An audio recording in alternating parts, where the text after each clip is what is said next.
नमस्कार, मैं दीपक रावत इस वक्त मौजूद हूँ शिवपुरी जिले के एक छोटी सी गांव ग्राम गोरा और हम यहाँ के जो जनप्रतिनिधियों की सबसे बड़ी समस्या आप देख पा रहे हो, ग्रामीणों की सड़क। तो कोशिश करेंगे जनप्रतिनिधियों को कि भैया आपने आवेदन दिया था इसका? आवेदन दिया था इसका। किसको दिया था आवेदन? जी हमने महाराज साहब को दिया था। ये कोलारस में जन समस्या निवेर लगा था, उसमें सड़क का आवेदन लगाया था, लेकिन आज दिन तक उस पर कोई सुनवाई नहीं हुई है। तो मतलब आवेदन देते समय उन्होंने क्या बोला आपसे? उन्होंने बोला था कि मैं कलेक्टर माननीय को जो सौंप कर जाता हूँ और आपका काम हो जाएगा और जो प्रधानमंत्री ग्राम सड़क योजना स्वीकृत कराई जाएगी ग्राम के लिए। क्या आवेदन देने के बाद कोई अमल हो रहा है अभी तक? क्या मतलब सूचना आपको मिली है कुछ? जी अभी तक कोई सूचना नहीं आई है। देखिए, सबसे पहले हम भ्रष्टाचार को समझते हैं। चुनाव के समय सभी आते हैं, विधानसभा क्षेत्र से भी आते हैं, लोकसभा क्षेत्र से आते हैं, सभी क्षेत्र से आते हैं, चाहे ग्राम पंचायत से हो या कहीं पंचायत से हो, कोई सा भी चुनाव हो। सभी प्रकार के चुनाव ग्रामवासियों के माध्यम से भी लड़े जा रहा है और शहरवासियों के माध्यम से। लेकिन शहरवासियों की प्रॉब्लम देखी जा रही है, क्या ग्रामवासियों के अंदर जीमास नहीं है? उनकी प्रॉब्लम को देखा नहीं जा रहा है। तो यहाँ पर जो स्थिति देख पा रहे हैं कि आप जो चुनाव लेकर नेता बन जाते हो, यहाँ के नेता क्यों नहीं बन पा रहे? आप यहाँ का विकास क्यों नहीं हो पा रहा है? आप देख पा रहे हो क्या आपके बच्चे इसी रास्ते से निकलते हैं? आपके रिश्तेदार, आप खुद, आपका पूरा परिवार क्या इसी रास्ते से निकलता है? नहीं निकलता है ना। तो क्या आपके अंदर जीमास है? इन ग्रामवासियों पागल हैं, सिर्फ शरीर है, आत्मा नहीं है अंदर, सिर्फ आपके अंदर आत्मा है। अगर ये शब्द बोलेंगे तो कड़वे आपको लग रहे होंगे। विधायक के पास आवेदन दिया था, लेकिन उन्होंने क्या बोला आइए जानते हैं। बताइए भाई, विधायक ने क्या बोला, बताइए आप। हाँ बताइए जी आज हमारा भारत कहाँ से कहाँ पर। विधायक जी ने क्या बोला आपसे? जी विधायक जी ने बोला था वो हम लोग ही करवाएंगे, उसको दिखवाऊंगा मैं, लेकिन समय लग रहा है अभी उसमें। लेकिन आज दिन तक यहाँ पर कोई अधिकारी मौजूद नहीं आया है देखने के लिए। मतलब ये समस्या मतलब इतनी गंभीर बनी हुई, कब की समस्या है लगभग? ये तो हमने 50-60 साल से हम दिए कहते आ रहे हैं। हमने कहाँ बस्ती भैया जब से ऐसे ही हो रहा है। हाँ। और आपके इधर क्षेत्र में कितने वोट लगभग? वोटिंग है 450। 450 450 वोट यहाँ से दिए जाते हैं इस क्षेत्र से, ग्राम गोरा से। और यहाँ के जो ग्रामवासी है इधर के क्षेत्र में 450 वोट हैं और जाते हैं चुनाव क्षेत्र में, सभी डालते हैं, सब डालते हैं ना। लेकिन फिर भी विकास नहीं हो रहा है। और ज्यादा सबसे बड़ा विकास मैं आपको दिखाता हूँ, दिखाइए आप इस खंडर को। देखिए कि खंडर में से आप निकल सकते हो और उधर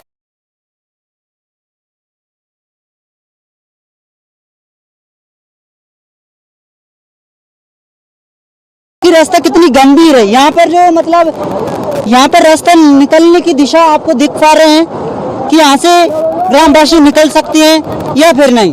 यहाँ पर बहुत तेज पानी बह रहा है और यहाँ पर जो मतलब जी बरसात के मौसम में या कुछ मतलब सामान आदान प्रदान करना हो तो कैसे निकाला जाता है? जी नहीं निकाल पाते हैं, वो तो बहुत विकट परिस्थिति है। यहाँ पे बिल्कुल बरसात में पूरे तरीके से रास्ता बंद रहता है। गर्भवती महिला के लिए ले जाना होता है तो वो गांव में ही डिलीवरी कराई जाती है स्थानीय जनियों के द्वारा। देखिए आप देख पा रहे हो कि ग्रामवासियों को बहुत ज्यादा समस्या होती है यहाँ से निकलने में। बहने का डर, मृत्यु का डर, मतलब कुछ भी जनहित की हानि हो सकती है, यहाँ पर कुछ भी हो सकता है लगभग। अब हम बात करते हैं, केंद्रीय मंत्री ज्योतिरादित्य सिंधिया यहाँ पर कोलार क्षेत्र में आए थे, मुख्यमंत्री भी आए थे। इन्होंने आवेदन भी दिया था, लेकिन उस पर अभी तक कोई अमल नहीं हुआ है। तो मेरा आपसे क्वेश्चन है, जनता से अधिकारियों से, ये मेरा क्वेश्चन है, क्या केंद्रीय मंत्री ज्योतिरादित्य सिंधिया जी पर इतनी बड़ी पावर नहीं थी कि ग्रामीणों की समस्या को देखा जाए? हमारे माननीय श्री मुख्यमंत्री जी के पास इतनी पावर नहीं थी कि ग्रामीणों की समस्या को सॉल्व किया जाए। हमारे जिले अधिकारी कलेक्टर महोदय के पास इतनी बड़ी पावर नहीं थी कि ग्रामीणों की समस्या सॉल्व किया जाए। यह सब इसके पीछे भ्रष्टाचार है। या फिर बात हम करते हैं चुनाव के समय यहाँ पर ग्रामवासी बोल रहे हैं कि चुनाव के समय यहाँ पर गाड़ियाँ आती हैं, नेता आते हैं, सब आते हैं, लेकिन जब चुनाव निकलता है, वक्त बदलता है, और जब वक्त बदलता है तो ग्रामवासियों में लात देकर बाहर निकाल दिया जाता है। और अंदर कब बुलाया जाता है? जब चुनाव के समय में, तो उनके साथ अन्याय किया जा रहा है। अब हम जानते हैं कि भाजपा सरकार विधायक हो या सरपंच हो, सभी ग्रामवासी के साथ अन्याय कर रहे हैं। तो सर मुझे अब बताइए, जो अब जो चुनाव होने वाला है, तो मतलब इसकी क्या प्रक्रिया है और आप सरकार से क्या निवेदन करना चाहोगे, बताइए। वोट कोई नहीं देंगे आपकी से। वोट नहीं देंगे ये हमारा आंसर नहीं, वोट तो तुम सबको देना पड़ेगा अगर रहते हो तो। हमारी समस्या सॉल्व की डिमांड होनी चाहिए, तो सॉल्व होने चाहिए ना। बताइए। समस्या सही होनी चाहिए, हमारे काम होने चाहिए। बिल्कुल वोट पे मैंने नहीं कर रहा है। यानी तुम्हारे जो कितने वोट है आपके टोटल? 450 वोट है। यदि ये रास्ता बंद है, तुम्हारे 450 उस व्यक्ति के पास, उस मतलब उसके पास जाएंगे जो ये सड़क की समस्या को देखेगा। एक तरह ही जाएंगे वोट, समस्या हमारी सॉल्व करेंगे, बिल्कुल देंगे एक तरह वोट। तो ग्रामीणों का कहना अब है कि जो अब चुनाव आने वाला है तो हम वोट उसी को देंगे। हमारे 450 वोट हैं, ये सड़क बनवा देंगे। आप देख लीजिए सड़क कैसी है, बहुत ज्यादा गंभीर है। मुसीबत में निकालते। हाँ बताइए। इलाज लेना भी जहाँ पे मुश्किल है, देखो डॉक्टर के लिए कैसा पानी में से ले जाना पड़ता है, बड़ी मुसीबत है यहाँ पर। हाँ आप देख पा रहे हो ग्रामीण कैसे निकलते हैं, ये दिखा रहे हैं आपको, मतलब कैसे निकलते, कितनी बड़ी समस्या का सामना करना पड़ता है। कोई डॉक्टर भी नहीं है ग्राम में।